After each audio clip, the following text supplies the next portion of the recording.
So today we're at Marble and Granite in Westwood to pick out some countertop material. All right, you guys ready to get going? Are we going out? Yeah, we're gonna go in there. So the Valley White, where is that? I'll stay 10 feet away from you.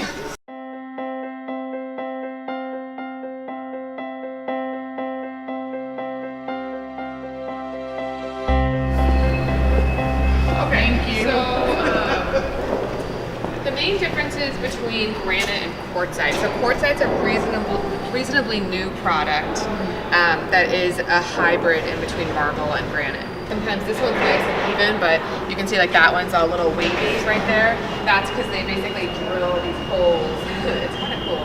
And then essentially blow it out of the mountain with explosives. And then they slice it like bread.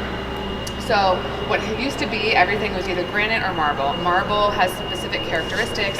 It's usually lighter in color, it has veining in it, it's a softer material. It comes usually from certain parts of the world, usually the Middle East. India is big on marble. You hear Calcutta, that's why a lot of the marbles have kind of Middle Eastern names. What happened probably about 2 years ago is they discovered new material, which happens all the time. They blow out new mountains. And it was not quite a marble and not quite a granite. It's denser than marble, so it's a hardier material. Yep, but it still has characteristics of marble, meaning that you can etch it. Etching is the most common complaint concern with marble. It's when you get an acid on it and it eats away the finish a little bit and you get kind of a dull spot. One of the ways that we protect against that is you can hone the marble. So if you hone it, it's not shiny anymore. It's kind of like a matte finish. The matte finish hides etching a little bit, not entirely. So this is the Opus White. This is one of the ones that you had sent me. Nice kind of gray background, pretty good veining, charcoal veining in it. This is a good size slab. So this slab, it should say somewhere. And this is the quartzite, I'm sorry. This is quartzite, yes. Price point, this is also going to be a much higher price point. Now, in comparison, there are different lots of material. So one lot, like one bundle, may not look like the next bundle. This is called Valley White. This is... Right, so that becomes the issue with granites when you want a lighter color, is that they might look a certain way, like in a picture, but when you see them in real life, almost all of the whiter granites are going to have this burgundy in it. It's just the way it is. Sometimes the fantasy brown you can get leathered, so it has like a, this almost feels like it has slightly less of a sheen, but they're saying it's polished still. But this one is a quartzite that has some nice movement to it, that is a little more forgiving because it's not so white and veiny. Right. So if you got some etching or some stuff on this, you probably wouldn't notice it as much. So super white comes in lots of different lots. This slab size is probably not quite as big as you maybe want. It's deep front to back, but left to right. I didn't bring a tape measure, but we can get one. It's a nice one. It's still quartzite. It's not quite as expensive. The Opus White will be more expensive than this.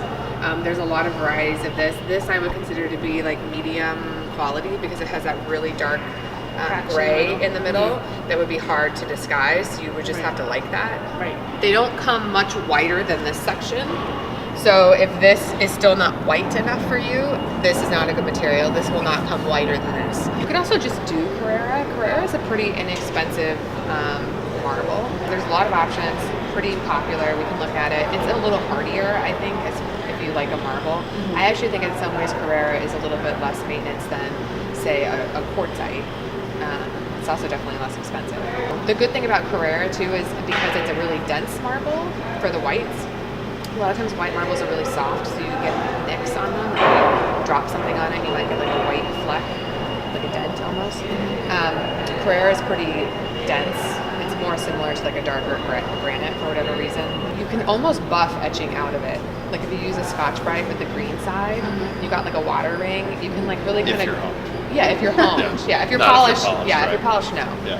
When I first started, Carrara looked a lot different than it does now. You would get Carrara that looked more like these two. And then what started happening is they developed a new classification for basically higher end Carrara, and they called it statuary, and then they just charge more. This is already honed. So if you can find the Carrara already honed and you like it, it's a good option because you don't have to then pay an additional honing charge. You're basically already buying the material. the way you want. So I pretty much wouldn't recommend doing polished in your house with as much as you entertain. Yeah. You could do polished Carrera backsplash, and then it wouldn't be quite as matchy. Yeah. Yeah. Let's just see how big this slab is. Okay, so lengthwise, you're gonna get about 115 of usable space. So that's a little over. So it's not 10 feet. Yeah, it's about a little over 9. But- Depth-wise, though, you can have a pretty deep island if you wanted. So if we're trying to go for kind of the biggest slab possible, right? This is another option. This is also a Carrera, so it's just a different kind of Carrera. So this one's a little bit bigger. This one you're gonna get 10 feet out of this. Width-wise, Just if it is, it's just. you're gonna get about 5 feet. So it'd be a 10 by 5 island. The good thing about something like this is because it actually has quite a bit of veining in it. It's like heavier veined. This will be very forgiving. And this is home. yeah. You said, yeah. Yeah, this is already home. So this one you'll get like 10, almost 10 and a half. But deeper. You're right, and you could hone this, right? They take Yes. the Yep. top You of could it. hone. So But when it gets home, is it also? I mean, there is such a You just soft scuff it up. look. It will. Yeah. Yeah, it will. So have it will softness. soften the. Yep. But then. So it'd be a little over 5 and 10 and a half. So this is all man-made material. But like this is a new option. This is color quartz. I mean, this has some nice veining to it. Right. It's really come a long way. Like actually, these two are really good examples in my opinion. For a long time, it would look like that. So it was like this was the best they could do for veining. Now they've been able to do this, which to me, like this is fairly. It's not as natural as that, but it's a nice option. I still would recommend not cutting on it. I wouldn't recommend cutting on any countertop that you do. A lot of times you'll see people like, I can use my knot, I can cut directly on it. Don't do that. Price point installed quartz is usually going to be like in the $90 square foot range, depending on the brand. The Carrera will probably be like in the maybe like 80 to 90. Granite's going to be like 60 to 75 install. Some of the more like the quartzite, like the Opus, is probably like in the 110 to 115 a square foot price point. But if you say like, okay, 50 square feet is the island, say 10 by 5, you know, it might be $2,000 more to do you know, a different type of material. One option too would be if you're like, okay, no, we talked it over, we like the idea of Carrera for the island, I can have Bill just call around and find out who has the biggest slab. So I didn't think I liked this, but it's growing on me. Which it's interesting because this one and the one on the far end are very similar. Yeah. The difference is that this is honed and that's polished. So the ones you have out we liked, but they were all close to, I think they were like 10 feet. Anything bigger than 10 feet? Probably. Okay. If you start going into the dandies, those I can get Longer. over, Okay. over 128 inches, and then it becomes 2 inches. Oh, okay. Yeah. For the Carrera or For for the DMB. the Carrera. DMB? Yeah, I was just saying, I don't usually see Let me 2 look inch at Carrera. let me look at my Carrera.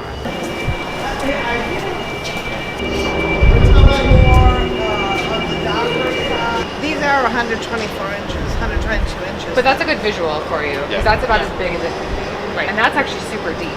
The good thing about something this tall, if we could find something that tall, would be we could probably get a run of the counter off of it, like if we want to do the perimeter in the same material. So maybe you would be only 2 slabs.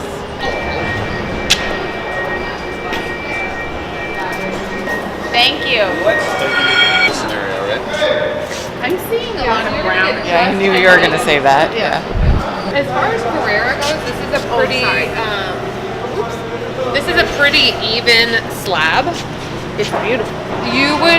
This would be a good slab if you definitely knew you wanted a thicker counter because you're not going to find a lot of 2-inch thick I see what you're Carrera. saying. Well, you guys do not have to decide today. This is just a fact-finding mission. I'm just looking. Yeah, this one's a little whiter. Is that what it? But also, it's important to note that polished and honed look different when you're looking at them. The honed always looks whiter. Like this one will be whiter than that one when it's honed. Right. So counter height for everybody's kitchen, let's assume the floors are completely level, is 35 and a half. If you did a 2 or 2.5 inch built up edge, you're gonna get like you might be more like 36.5, which doesn't seem like much, but would be good for you, might be too tall for her. So, okay, great. Awesome. That Thank you. concludes today. No problem. Excellent. Yeah, no problem.